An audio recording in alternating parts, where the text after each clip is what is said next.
Oke, baik. Assalamualaikum warahmatullahi wabarakatuh. Selamat siang dan salam sehat untuk warga kota Probolinggo khususnya dan untuk Indonesia. Selamat datang kembali di Pojok PKRS, podcast jelajah obrolan keren promosi kesehatan Rumah Sakit Probolinggo. Baik, kita siang ini kedatangan saya sendiri Bambang sebagai hostnya akan mengenalkan ini ada dokter kesayangan kita, dokter anak senior dan kesayangan, pasti kesayangan pada kenal seluruh kota Probolinggo. Beliaunya adalah Dr. Endah Ciptaningsih, spesial anak. Beliau adalah salah satu dokter spesialis anak di Rumah Sakit Kota Probolinggo. Sudah lama di sini. Monggo dokter, silakan menjenengan memperkenalkan diri. Assalamualaikum warahmatullahi wabarakatuh. Selamat siang, salam sehat untuk kita semua. Saya Dr. Endah Ciptaningsih, spesialis anak di Rumah Sakit Umum Dr. Muhammad Saleh. Ya. Baik, kita diperkenalan. Jadi untuk materi siang kita kali ini, dokter, siang-siang ini ya, kita membahas tentang MPASI atau MPASI apa ya MPASI ya? Nanti dia dijelaskan oleh dokter Endah, dan nanti ada satu bahasan lagi yaitu tentang masalah stunting. Jadi stunting yang lagi booming di Indonesia, diprogramkan oleh Kemenkes. Kita lagi fokus di sana, bagaimana stunting atau MPASI itu nanti kita akan bahas lebih lanjut. Yang pertama dokter, tentang MPASI, singkatan dari apa sih dokter? MPASI itu dokter? Ya baik, MPASI itu singkatan dari makanan pendamping ASI atau makanan pendamping air susu ibu. Ya itulah singkatannya ya. Susu ibu. Jadi MP itu sebenarnya makanan pendamping ya. Jadi bukan pengganti gitu dokter ya. Bukan. Jadi bersama-sama. Jadi harus sama-sama nggih. Oke, baik. Yang kedua tadi masalah stunting. Stunting ini sih sebenarnya apa sih dokter? Pengertiannya gitu. Ya. Jadi stunting itu adalah gangguan pertumbuhan dan perkembangan ya, dimana ini biasanya pada umumnya disebabkan oleh kurang gizi yang berlangsung lama, kurang gizi kronis ya. Dan anaknya itu kalau diperiksa secara antropometri itu pendek ya, jadi kadang-kadang disebut anak pendek karena malnutrisi kronis. Nah, tapi bukan yang berarti pendek itu stunting itu, jadi bukan gitu. Enggak, jadi tidak selalu. Jadi anak pendek itu kalau diperiksa memang ukurannya pendek dari normalnya, itu bisa karena stunting, karena kurang gizi kronis, bisa juga karena sebab yang lain. Gitu. Dan kalau kurang gizi kronisnya itu bisa karena memang asupannya ya. Jadi asupan nutrisinya kurang, tidak adekuat, tidak sesuai dengan kebutuhan. Bisa juga karena penyebab yang lain, masalah kesehatan yang lain ya. Jadi contohnya pada anak-anak yang dengan penyakit bawaan, sakit jantung bawaan ya, anemi kronis kayak anak-anak thalassemia, atau penyakit infeksi berulang. Infeksi berulang contohnya bolak-balik batuk pilek, ada kan? Bolak-balik diare, atau infeksi kronis seperti HIV kan? Anak-anak HIV itu kan memang penyakit infeksi kronis ya, seringkali memang TBC juga dokter nggih? Ya, bisa juga. Ya.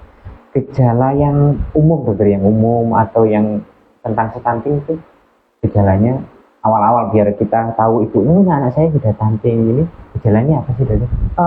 Kalau gejalanya kadang-kadang tidak disadari ya. Biasanya kita petugas kesehatan pada saat anak ini datang ke puskesmas atau posyandu, pada saat memeriksa secara umum itu kita temukan ya. Tapi yang perlu diwaspadai itu kalau anak ini rutin misalnya ya ke posyandu, biasanya diawali dengan kenaikan berat badan yang tidak adekuat. Jadi kan ada kurvanya ya, kenaikan berat badan dari bulan ke bulan. Misalnya kurvanya begini, ya naiknya itu landai gitu. Nah itu hati-hati. Enggak nurut ini. Juga tinggi badannya, jadi fokusnya di tinggi badan. Jadi tinggi badannya itu ternyata di bawah standar usianya di anaknya. Iya, jadi di bawah standar itu artinya kalau balita itu kan pakai standar WHO ya. Jadi tinggi badan menurut umurnya itu di bawah min 2 standar deviasi. Nah gitu. Nah, terus anak dengan stunting itu kan ada dampaknya jangka pendek ya. Biasanya anaknya kapasitas fisiknya kurang ya, jadi anaknya lemah, aktivitas fisiknya kurang. Kemudian yang paling penting itu sing berdampak ini ya paling merugikan itu dampak di perkembangan, jadi di kognitifnya itu ya. Jadi ininya kapasitas belajarnya nanti itu akan tidak optimal, tidak seperti anak yang tidak stunting. Dan juga dipahami kalau misalnya anak stunting ini terjadi di usia di bawah 2 tahun sudah mengalami stunting, nanti kalau misalnya gizinya diperbaiki ya, sakit-sakitnya di terapi gitu yang ya akan catch up istilahnya ya. Jadi berat badannya membaik. Yang tidak bisa dipulihkan adalah kognitifnya. Jadi itu berdampak jangka panjang. Kecerdasannya, sehingga nanti kapasitas bekerjanya juga tidak optimal pada saat dewasa, dan juga berisiko dewasanya nanti mengalami penyakit-penyakit non communicable atau degeneratif ya. Jadi seperti apa? Stroke, kelainan kardiovaskuler, diabetes mellitus, obesitas, keganasan, nah itu. Jadi stunting itu memang ini masalah yang harus kita tangani bersama ya. Gitu. Padahal titiknya di 2 tahun dan warga atau keluarga itu tidak bisa menyadari secara awal gitu. Ya, tapi bisa dideteksi kalau dia rutin ke posyandu. Nanti petugas kan lihat tuh kurvanya ini normal apa enggak. Nah dari situlah nanti dari awal itu ya baru bisa dideteksi. Jadi harus dideteksi lebih awal gitu. Ya. Jadi penyebabnya tadi itu seperti malnutrisi gitu tadi. Iya. Penyebab lain ada nggak gitu? Selain dari soal fungsi makanan gitu yang paling. Yang tadi saya sebutkan bisa karena masalah kesehatan yang lain seperti kelainan jantung bawaan. Kan memang nggak bisa bekerja optimal ya untuk mencukupi mengedarkan nutrisi ke seluruh tubuh. Terus penyakit-penyakit anemi kronis, infeksi berulang. Nah, contohnya seperti itu. Jadi yang mesti dipahami juga bahwa stunting itu bisa terjadi sejak dalam kandungan. Jadi dari data-data yang ada itu bahwa 20% dari bayi yang lahir itu pendek ukurannya itu. Jadi pertumbuhannya jadi pertumbuhan di dalam intrauterinya itu tidak baik. Itu dari mana? Ibunya. Makanya kalau disarankan ke bidan untuk periksa kandungan setiap 3 bulan itu tujuannya mengetahui itu gitu. Ya, pertumbuhan janinnya, pertambahan berat badan ibu hamil ini normal apa enggak? Nah kayak gitu. Jadi kalau itu bisa ke bidan atau harus ke dokter spesialis kandungan nggak dokter untuk mendeteksi besar bayi ini perkembangan atau dari bidan biasanya. Dari situlah nanti bidan kan ada anunya ya, patokannya gitu ya. Mana yang ini yang patologis yang harus dirujuk ke dokter spesialis atau ke rumah sakit. Nah seperti itu. Ke bidan dulu baru ketahuan. Nanti perkembangannya gimana baru dirujuk ke dokter spesialis. Iya. Baik, itu masalah stunting itu sudah banyak kita bahas. Sekarang kita kembali ke MPASI, makanan pendamping ya, bukan pengganti ya. Ini yang saya dengar pengganti, jadi ASI diganti. Tapi ternyata harus bersama gitu kan ya. Pendamping air susu ibu. Jadi kapan sih? Jadi kan gini, bukan apakah ada di umur berapa, di bulan berapa ibu atau orang tua itu boleh menambahkan makanan pendampingnya itu dokter? Baik. Usia gitu ya. Jadi memang anak-anak itu kan nantinya kayak kita ya, makan kayak kita, tetapi kan ada tahapannya. Jadi dari baru lahir tuh ASI eksklusif ya, ASI eksklusif, kemudian baru ASI plus MPASI, baru nanti makanan keluarga. Ada tahapannya. Nah, kenapa sih kok harus MPASI kan gitu ya? Jadi memang ini, jadi kalau ini ASI saja, jadi MPASI itu gini ya, jadi makanan padat atau makanan cair selain ASI yang diberikan pada periode ini ya, periode penyapihan istilahnya ya, di mana pada periode itu ASI saja itu sudah tidak mampu mencukupi kebutuhan untuk pertumbuhan yang normal gitu. Nah itu biasanya di usia 6 bulan. 6 bulan yang standar 6 bulan. Ya, 6 bulan di mana pada saat itu si anak itu sendiri sudah bisa didudukkan kepalanya tegak. Jadi kalau di dulang itu sudah kuat, dan ini perkembangan oromotornya sudah mengunyah. Jadi dia tuh nggak melet-melet, kalau dikasih itu masuk, nggak didorong gitu ya. Jadi refleks muntahnya juga sudah turun gitu. Jadi dia sudah bisa menelan makanan padat. Dan pada saat itu memang ini jadi kita mesti paham bahwa ASI itu kan tetap aja ya, atau makin lama makin berkurang kan. Sementara sementara anak itu pertumbuhannya cepat. Ya, anak itu pertumbuhannya cepat di 1 tahun pertama dan kebutuhannya banyak. Sehingga kalau ASI saja nggak cukup gitu. Jadi harus ditambahkan makanan pendamping gitu. ASI. Kalau ada asumsi bahwa minuman susu formula gitu itu masuk pendamping atau gimana itu? Susu formula yang dari sapi gitu ya? Bukannya susu, maksudnya susu formula ya, bukan susu segar, bukan ya. Jadi kalau susu formula itu biasanya diberikan pada anak-anak yang memang tidak ada ASI ibunya. Jadi kita harus mengupayakan ASI, harus ASI ya. Pendampingnya. Jadi kalau pada saat diberikan pendamping ASI, itu ASInya tetap dilanjutkan sampai 2 tahun gitu. Oke. Baik, untuk makanan pendamping itu bisa diperoleh di sekitar kita yang paling gampang apa saja sih dokter? Yang bisa dikonsumsi oleh bayi yang 6 bulan yang sudah bisa mengunyah dengan bagus itu apa aja itu? Jadi itu memang ada tahapannya ya. Jadi jadi kita kalau memberikan MPASI itu harus memperhatikan ya tepat waktu. Kayak tadi kan tepat waktu yang paling sesuai umur 6 bulan ya. Dengan ditandai tadi ya. Ya, dia sudah siap. Siap. Dan biasanya anak itu sudah ini selera makannya itu sudah meningkat. Jadi kalau habis mimik gitu, ini kayak minta lagi, sudah siap. Kalau ada orang bawa makanan dia ngeliatin gitu kan ya, ngeliatin kadang-kadang ngeraih gitu. Itu berarti dia sudah siap diberi makan ya, itu tepat waktu. Kemudian harus adekuat istilahnya ya. Adekuat itu artinya cukup secara kualitas maupun kuantitasnya. Jadi kualitasnya itu apa? Harus ada karbohidratnya, harus ada protein, diutamakan protein hewan ya. Terus ada lemak, terus vitamin dan mineral gitu ya. Jadi jangan menganggap bahwa kalau baru diajarin makan itu pisang aja dulu enggak. Jadi dari awal itu orang Jawa gitu ya. Dari awal memberikan MPASI itu harus sudah lengkap dengan proteinnya. Jadi kalau memang buah tok dikasihkan sebenarnya enggak seimbang karena tidak mengandung protein. Dan proteinnya diutamakan protein hewan karena itu yang memang kualitasnya tinggi dan bagus untuk pertumbuhan ya. Itu yang kedua, yang ketiga harus aman dan higienis. Jadi cara dari bahan-bahan yang bersih, cara mengolahnya, cara menyimpannya dan sebagainya, alat-alat makannya, gitu. Terus yang berikutnya sesuai dengan respon ya, jadi respon lapar dan sebagainya itu. Jadi anak tidak boleh dipaksa Bu. Iya ada jadwal dan seterusnya ya. Kadang kalau melihat ibu itu nggak boleh dipaksa.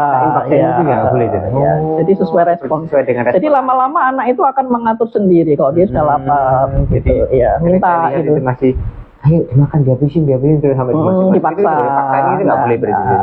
Untuk makanan itu apakah perlu dihaluskan atau ini sebelum ada jadi memang ini ada tahapannya seperti saya tadi itu sesuai sama umur ya. Jadi kalau umur 6 sampai 8 bulan itu bentuknya yang lumat. Jadi artinya itu yang kalau bubur itu masih disaring. Bubur masih saring lagi jadi halus. Lebih halus dari bubur 6 sampai 8 bulan.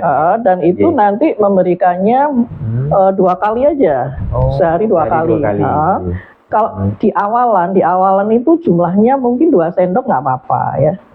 Dan itu nanti harus dan terus ditingkatkan porsinya itu setengah mangkok. Jadi makannya itu dalam bentuk yang halus.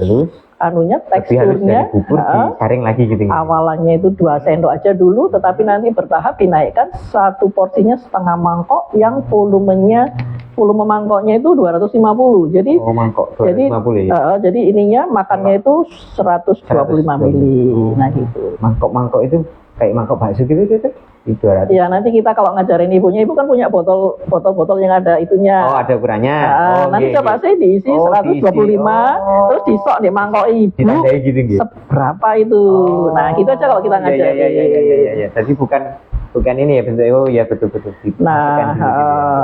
Jadi nanti arahnya anak umur segitu makannya 2 kali sehari.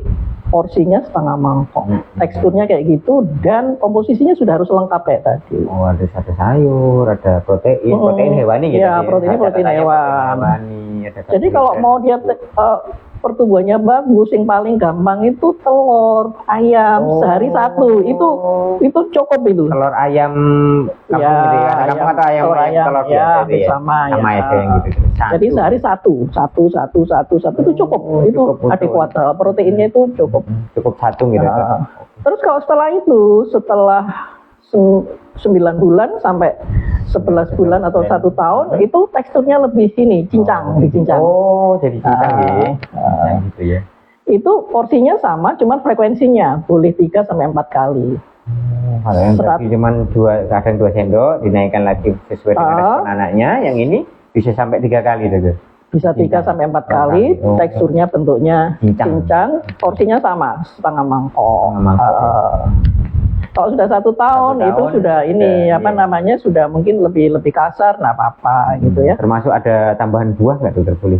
Ya itu untuk selingan. Jadi makan utamanya kan 3 kali, kan boleh 3 sampai 4. Kalau dia selera makannya baik, boleh selingan 1 sampai 2 kali, tergantung anaknya. Nah itu bisa snack, bisa bisa buah segar, nah kayak gitu ya. Tapi ASI masih tetap lanjut. Tetap dilanjutkan sampai 2 tahun ya. Baik, itu tadi yang disarankan gitu. Untuk yang nggak disarankan apa sih dokter? Yang ini selama memberikan makanan pendamping ASI-nya. Ya. Jadi makanan pendamping itu memang penting ya, tapi ada kita yang perhatikan yang sebaiknya jangan sing ada pewarnanya, nah kayak gitu ya, bahan-bahan penyedap dan sebagainya. Kalaupun mau ada rasa boleh dikasih garam tapi sedikit. Jadi kalau anak di bawah 1 tahun gitu paling kurang dari 1 gram ya, 1 gram atau 400 miligram ya. Nah itu kurang dari itu anunya. Untuk jadi kalau garamnya ya. Garamnya, jadi nggak boleh banyak-banyak. Terus kalau gula misalnya kita menganjurkannya itu gula yang alami dari buah-buahan, nah gitu ya. Atau dari produk susu yang tanpa pemanis, nah kayak gitu ya. Jadi seperti jus dan sebagainya itu nggak dianjurkan. Lebih baik pakai makan buah segar. Makan buah segarnya yang langsung ya, tanpa diberikan tambahan gula. Mungkin dibikin pure ya, dikerok-kerok atau dipotong-potong kecil-kecil. Nah kayak gitu dia makan sendiri. Nah kayak gitu. Jadi yang nggak boleh tadi itu ya kayak teh apa itu nggak boleh, apalagi habis makan karena teh itu menghambat penyerapan zat besi dari makanan. Ya. Jadi kalau dia diseling dari makanan pendamping ASI, kalaupun belum jadwalnya makan ya nyusu aja gitu. Jangan minum lainnya. Jadi kalau meskipun sudah 6 bulan, kalau respon anaknya juga nggak boleh dipaksa. Belum jadwalnya masuk makanan, dia kasih susunya aja dulu, nah gitu. Cara ngajari gitu. Cara ngajari gitu ya, tapi sambil dipancing-pancing gitu ya, nggak ini ya. Ya enggak, kan kadang-kadang anaknya minta makan misalnya, kayak seperti anak lapar gitu loh maksud saya ya. Jadi penyimpanan dan sebagainya. Baik. Gini dokter. Tips yang bisa diberikan dari dokter Endah sendiri untuk MPASI yang bagus untuk anak gitu, apa itu tipsnya, maksudnya proteinnya berapa atau apa gimana gitu. Jadi saya menyampaikan MPASI ini kaitannya sama stunting ya. Stunting. Jadi sebenarnya stunting itu bisa dicegah ya, terutama kalau kita lakukannya itu pada usia di bawahnya 2 tahun. Salah satu, jadi pemberian MPASI itu salah satu dari upaya mencegah stunting ya. Nah kalau untuk MPASI ini mesti ini ya, jadi ingat syaratnya tadi ya, tepat waktu ya umur 6 bulan ya. Dan kenapa diberi MPASI itu mesti memahami bahwa ASI saja sudah tidak cukup untuk memenuhi kebutuhan ya. Kemudian harus komposisinya. Jadi harus adekuat. Adekuat itu dari kualitas maupun jumlahnya. Dari kualitas sih kayak tadi. Jadi ada karbohidratnya, ada proteinnya tadi. Proteinnya protein hewani. Bisa telur tadi. Contohnya kalau ini yang paling gampang sederhana itu telur ya. Terus banyak didapat. Ati sapi, ati ayam gitu. Jadi kalau 6 bulan tadi 6 sampai 8 bulan itu 1 telur cukup. 1 telur cukup tiap harinya. Terus kalau 6 sampai 12 bulan itu 1 telur plus setengah setengah apa tadi? Ati ayam. Ati ayam. Nah itu setiap harinya Tapi segitu. Paling sederhananya karbohidratnya bisa dari nasi, bisa dari kentang, bisa dari roti ya. Kalau mau bubur di apa namanya? Jadi proporsinya sekitar 50% ya. Oh, karbohidratnya 50% dari total kebutuhan. Kalau 125, 50% berarti sekitar 70-an gitu ya. Nggak sampai 60 berapa gitu ya? 60 ya 50-60% lah kalau karbohidratnya dari total kalori yang dibutuhkan. Ya. Jadi kalau memberikan makanan itu sudah lengkap gitu. Tadi kan kalau si umur 6 bulan kan disaring. Ya isinya itu semua gitu. Oh, jadi sudah dihancurkan jadi satu di situ, disaring, diberikan. Ya, karena kan kalau misalnya cuma dikasih buah aja ya nggak ada proteinnya, untuk pertumbuhan kurang. Untuk pertumbuhan kurang ya, nggak ada protein karena protein diperlukan untuk pertumbuhan. Jadi yang ingin saya tekankan bahwa anak itu dalam masa pertumbuhan. Jadi protein itu sangat penting, utamanya protein hewan, karena protein itu dibutuhkan sebagai zat pembangun ya untuk menambah kapasitas otot, terus tulang ya untuk zat kekebalan tubuh ya seperti itu ya. Nah terus lemak juga penting. Lemak itu bisa. Lemak ini bagus. Jadi kalau protein itu 15 sampai 20%-nya. 15-20%, karbohidrat 60. Kalau lemak sekitar 30%. Lemak bisa dari santan, dari minyak ditambahkan atau tetap pada proses masaknya. Santan gitu. Ya santan atau margarin bisa ditambahkan di dalam makanannya ya. Kalau minyak minyak sayur bisa boleh, minyak sayur boleh yang kita punya di rumah. Dan yang penting lagi yang ingin saya sampaikan di sini di dalam memberikan makan ini ada yang namanya feeding rules ya. Undang-undang Jadi kalau memberikan makan pada anak sebenarnya saya tadi kan ada jadwal ya. Jadi ada jadwal umur sekian itu teksturnya berapa kalinya kan sudah tadi ya. Itu ibu berusaha membuat jadwal tadi, dan itu ditepati dan kemudian ini waktunya itu tidak lebih dari 30 menit. Jadi makan ya makan, jadi tidak boleh terdistrak istilahnya itu sambil nonton, sambil main, sambil main HP, ibunya main HP, anaknya nonton TV sambil duduk. Ya, jadi itu fokus gitu. Fokus makan dan itu merupakan harus ada komunikasi antara yang memberikan makan sama si anak. Jadi ada bonding gitu ya. Jadi kalau biasa, ayo makan sambil jalan-jalan. Nah, itu enggak betul. Itu terdistrak. Iya, naik odong-odong gitu kan. Gitu kadang gitu ya, Jadi harus kayak gitu. Ya. Jadi harus dilatih fokus pada kegiatan makannya itu sendiri gitu. Jadi jadwal itu mesti ditepati. Kalau misalnya di luar jadwal, anaknya sudah agak besar kan mungkin minta sesuatu. Jangan diberi. Ntar nak ya 5 menit lagi, sekarang minum air putih aja ya, yang mungkin sudah 2 tahun misalnya gitu ya. Nah gitu ya. Jadi kayak gitu.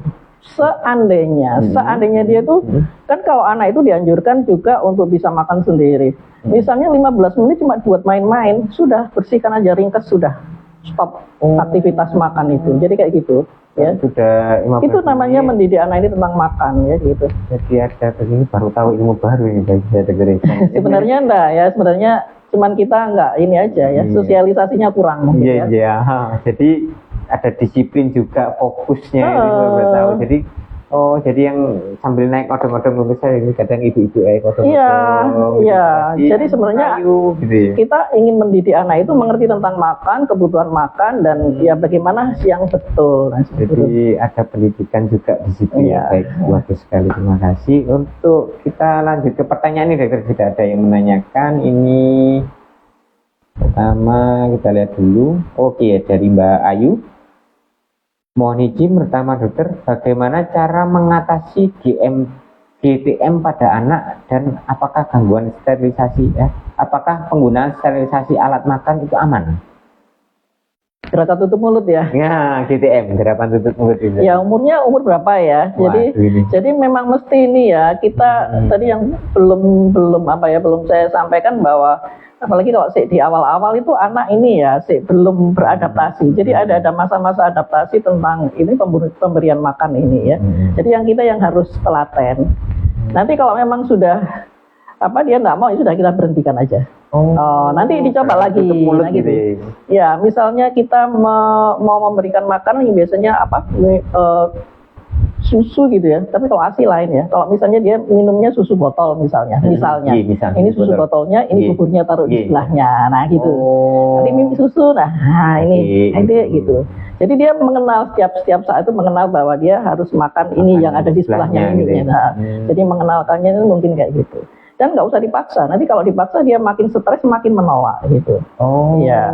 jadi tidak boleh dipaksa, dimarahin Ya, apalagi. ya, nanti dia stres Gitu, nanti boleh. makin menolak, dia akan makin menolak. Jadi kita memang apa ya harus telaten dan diulang-ulang gitu ya, karena anak itu juga dalam adaptasi, ya masih dalam adaptasi. Jadi Terus tidak ada kalau apa paksaan itu. Ini tadi? penggunaan alat yang biasanya kan susu di alatnya botolnya disteril gitu. Oh Ada yang ya. penyeteril itu. Apakah ini penggunaan itu aman gitu untuk anak? Alat-alat yang itu Iya, yang yang sudah sudah jadi itu. steril, Oh ya. gitu. Jadi sebenarnya kalau alat-alat yang jadi kan sudah ada standarnya dari anunya ya, apa perusahaannya ya, Iya. bagaimana penggunaannya. Dan kalau untuk apalagi kalau formula memang ini harus apa namanya lebih ribet dari ASI ya, karena kan berisiko terjadi kontaminasi dan Oh, iya, sebagainya, iya, dari sehingga ininya bakterinya. membersihkan botol setelah dipakai, dipakai. mencucinya dan sebagainya itu memang harus steril ya. Oh, Ya, jadi saya kira kalau memang menggunakan alat-alat yang sudah dari pabrik itu aman ya, insya Allah. Atau kalau ini nggak punya misalnya, ya pakai yang di air yang rebus ya, Air mendidih rebus, 5 menit, 5 terus menit. ditintas gitu ya, terus disimpan di tempat disimpan yang ya, tertutup. Ada panci sendiri untuk naruh Jadi botol-botolnya khusus atau alat ya, pancinya makannya. khusus gitu yang gitu. Iya, untuk mensteril alat makan minumnya. Baik, gerakan tutup mulut sudah. Ini sterilnya. Ini yang kedua dari Fitria. Dokter, maaf tanya ini, kalau anak alergi telur, ikan dan ayam, apakah ada alternatif lain? Dan apakah ada pengaruhnya? Matur nuwun. Ya, terima kasih pertanyaannya. Jadi alergi terhadap protein tertentu ya. Protein tertentu, Biasanya ini kalau protein telur ya sama ayamnya ya, ayam Iya, sama ayamnya, telurnya dan telurnya. sebaliknya. Itu satu paket gitu. Jadi kalau yang jenis itu memang kita harus hindari. Jadi karena protein hewan kan sebenarnya bisa banyak pilihan. Jadi yang penting protein tersebut jangan diberikan. Jadi jangan diberikan, termasuk produk-produknya. Mungkin makanan yang dibuat dari ada telurnya, kayak cake, nuggetnya gitu cake ya. cake, ada dibikin itu gitu ya, termasuk itu yang harus dihindari.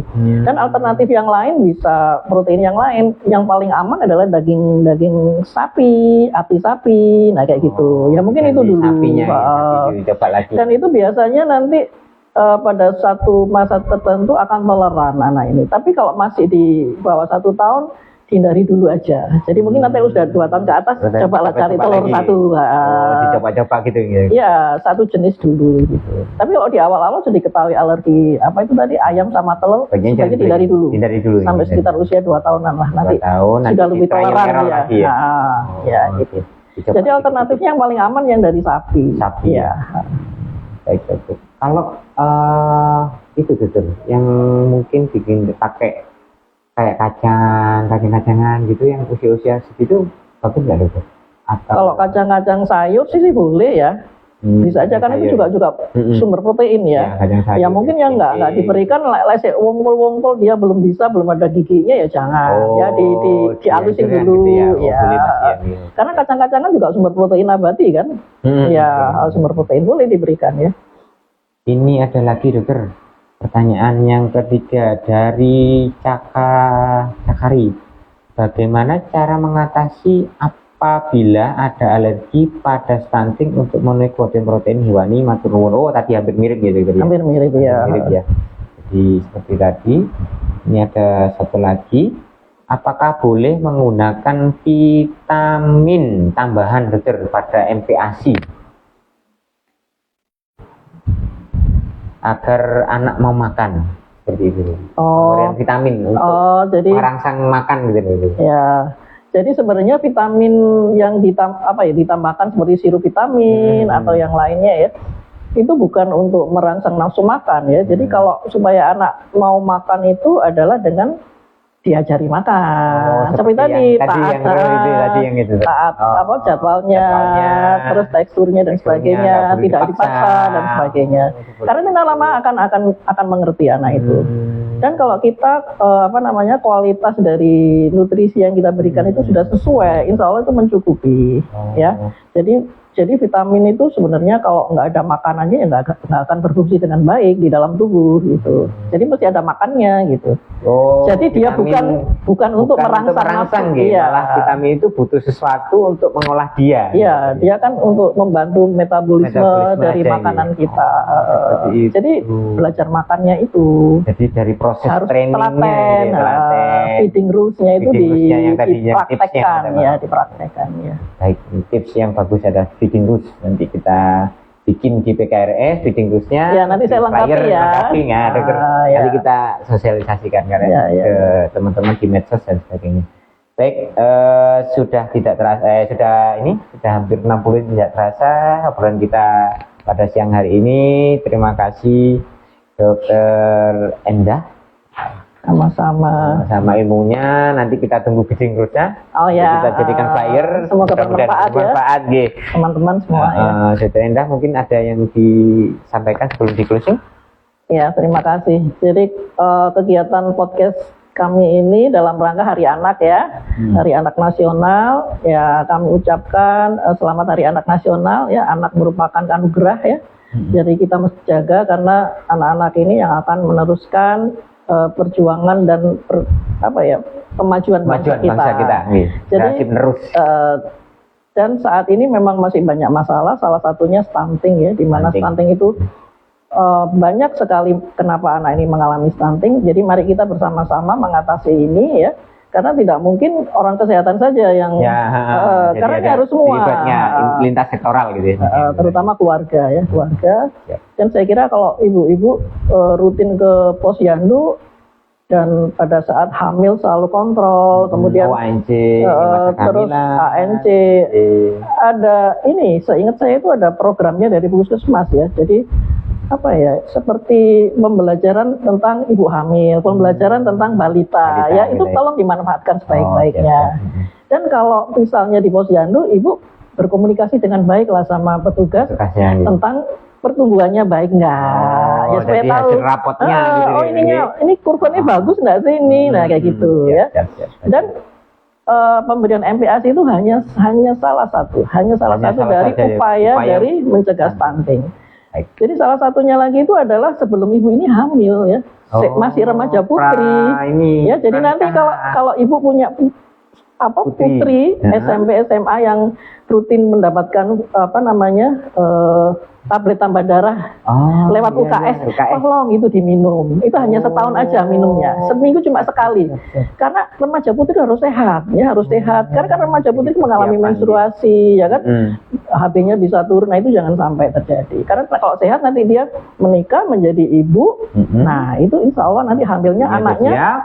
Iya, kan saya tadi bilang bahwa 20% dari stunting itu terjadinya di dalam kandungan. Nah, itulah termasuk persiapan ibunya sendiri. Ya. Tentang MPASI ini tadi saya kira sudah cukup jelas, mungkin tinggal mempraktekkan aja.